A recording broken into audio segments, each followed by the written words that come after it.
Narito na naman tayo para sa isang napaka-sweet at nakakakilig na love story nila Kalingap Edu at Ate Viancy. Sulat mo ay aking makilala at kung ano ako'y tanggap. Para sa pagpapatuloy ng ating love story ay narito na naman tayo para sa isang chapter ng buhay ni Ate Viancy at Kalingap Edu. Ngayon nga ay tumungo ang Kalingap team sa pinapagawang bahay ni Ate Viancy. Dito nga ay nabigla ang lahat dahil malapit na itong matapos. Sa buong historya kasi ng Kalingap team sa kanilang pagpapabahay ay kay Ate Viancy ang talagang natatangi dahil ito na ang bahay na nagkaroon ng groundbreaking ceremony at ito rin ang bahay na nagkakaroon ng 2 palapag.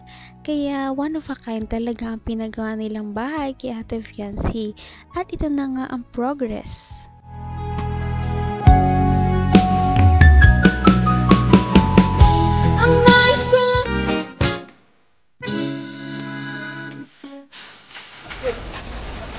Oh my God! Grabe mga Kalingap, katutuloy lang po. Last 3 days ago ata. Pero, bihira yan. Hindi ako makapaniwala mga Kalingap na nakapagpatayo po tayo ng ganyan para sa beneficiary lang po. Tingnan nyo, grabe naman! Grabe guys, parang bahay ko na yan ah. Dream house. Dream house na yan bro. Grabe din. Grabe guys. Paano may bahay ng ganyan malaki? Grabe ka Viancy, sakalam ka Viancy. May Edo ka na, may malaking bahay ka pa. OMG. Grabe, thank you kay Lord. Thank you kay Lord. Sobra. Kasi yung imposible ay nagawa niyang posible, no? Kung ako lang, di ko po kaya magpagawa ng ganyan. Salamat din po sa mga sponsors. Thank you so much. Ayan. Sa team, sa K-Boys, syempre kay Kuya Bal. Thank you. Kay Ate Edna Vlog. Grabe mga Kalingap. Di pa tapos ang ribbon cutting, na-amaze na ako. Di pa napipinturahan. Di pa na lalagyan ng tiles. Grabe talaga. Wala akong masabi mga Kalingap. Syempre salamat din sa mga karpentero natin. Kay Super Mac, Super Andoy. Yan, at yung iba pa dyan, nandyan. Salamat din sa kanila. Todo effort nila dito sa pabahay na ito. Dami nangyari, daming pagsubok na nangyari, natigil. Nahinto ng, I think, mga 1 buwan, 3 weeks. Oh, kasi kinapos tayo ng budget. Pero this time, may naipon na naman tayo. Tuloy na naman po. No? Para din po yan sa, ano natin, sa legacy ng Kalingap. Habang buhay na po yan, na nakatatak sa Team Kalingap. Konti na lang at talagang mabubuo na ang bahay nila Ate Viancy, kaya ito ay ating naabangan. Samantala habang nandito pa sila sa kanilang dating bahay ay patuloy pa rin talaga ang paghihirap nila. Kaya naman hindi na nga sila makapaghintay na makalipat at nangyari na rin iyon soon. Lamunin na yung kanilang lupa dito. Siguro dapat ay makalipat na talaga. Yan. Tay! Ay, grabe. Hello po. Grabe, Tay. Ang taas ng tubig, Tay. Magandang hapon po. Taas ng tubig. Magandang hapon po. Hi, wifey.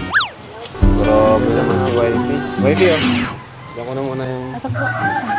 Ayaw mo po. Paalala. Pasok. Pasok po. Sigurado ba? Magandang pa ako. Pasok na na po yan. Papasok ko yung katawan ko. Alang ni Monyo. Opo ah. Ang bira, bakit nakalubog ito? Parang mong hinihigop dito ay. Ubus na yung foam. Ay. Hindi ko ano yung babasa. Long time no see ah. Lunes pa yung huli natin kita. Mansari. Yeah. Ay, nga pala. Nay! Hello po, tita. Tita. Magandang hapon po.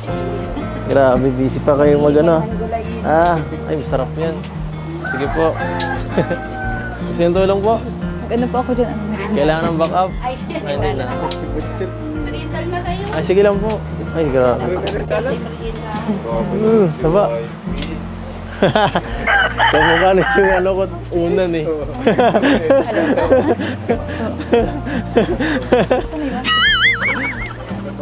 Gawin nyo lang? Gawin nyo lang? Hindi po, kanina po po ako. Nagpasundo po ako at ano. Lakas ng ano ah. Hindi ka natakot dyan? Natatakot. Bakit si Marimar ka nga pala? Talagang napakalapad ng mga ngiti ng dalawang ito dahil matagal na rin silang hindi nagkita. Kaya kahit kakatapos lamang ng bagyo ay talagang happy pa rin si Ate Fiancy na nakita na niya ngayon ulit si Kalingap Edu.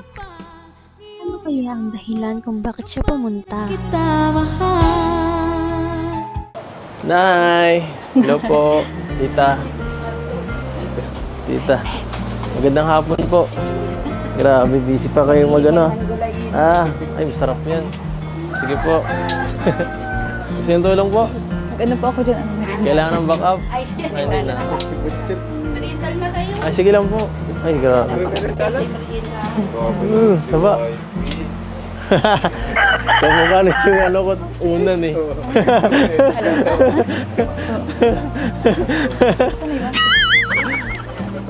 Gawin nyo lang? Gawin nyo lang? Hindi po, kanina po po ako. Nagpasundo po ako at ano. Lakas ng ano ah. Hindi ka natakot dyan? Natatakot. Bakit si Marimar ka nga pala? Kasi ang Serena. Kahit po si Marimar makatakot. Ha?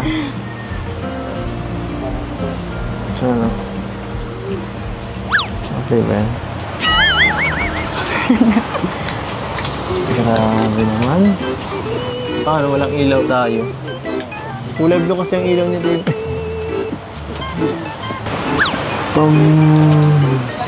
Ano? Ano? Ay. Mamaya may mga dala kami dito para sa'yo. May mga pasalubong. Baka ano ka na eh. Baka namimiss mo na mag-unbox eh. Namimiss mo na mag-unbox? Kahit wala po kayong dala. Tatampo ka na eh. Pambira. Wala na pong padala. Sorry ka. Hindi po ako ganun. Kahit wala kayong dala, ayos lang. Kahit wala. Kahit ako lang. Kahit ikaw lang. Joke lang. Joke lang. Ang cute naman nilang tignan dahil kahit na medyo matagal na silang love team ay parang bagong love team pa naman sila dahil medyo nagkakayaan pa rin sila at dahil dito ay hindi talaga naboboard ang kanilang mga supporters na naroon sa kanilang love team dahil palagi silang nagkakaroon ng mga sweet moments sa isa't isa kahit medyo nahihiya pa. Abot kamay na kita. Ay. Mamaya may mga dala kami dito para sa'yo. May mga pasalubong. Baka ano ka na eh. Baka namimiss mo na mag-unbox eh. Namimiss mo na mag-unbox? Kahit wala po kayong dala, Tatampo ka na eh. Pambira.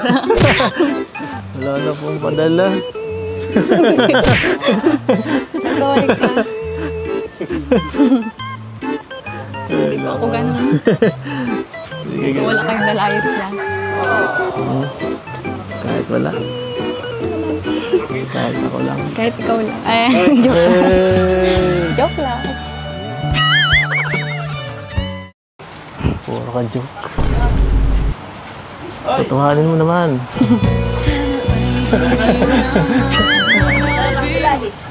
Ay. Ano? Saan ka galing? Sa school po. Sa school? Sayang. Galing din kami dun. Kailangan ko yung Robin ko. Kala ko masundo eh. Dinilisan mo. Hindi mo kayo Natapos po agad yung ano namin ay practice at may nagkaano po doon. Nagpa-practice din ng ano. Siya nga pala. Wala kahapon. Ayos lang po yan. Hindi niyo man ako namimiss. Ayos lang, hindi mo man ako Ano sa namimiss. ganyan?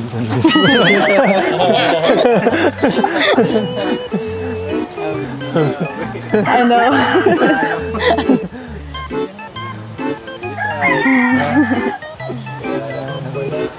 Dapat kasi nagsabi ka, kara na sundo. Kaya nagsasabi ay... Sabi, late na.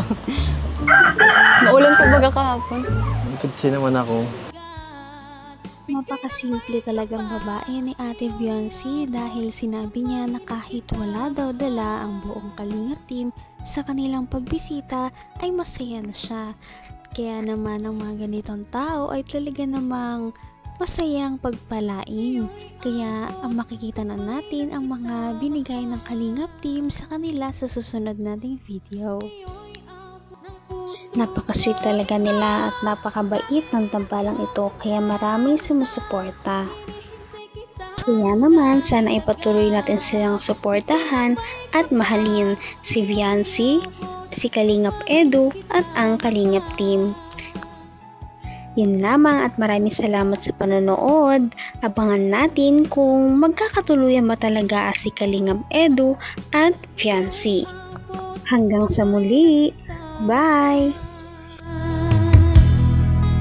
Ngayon'y abot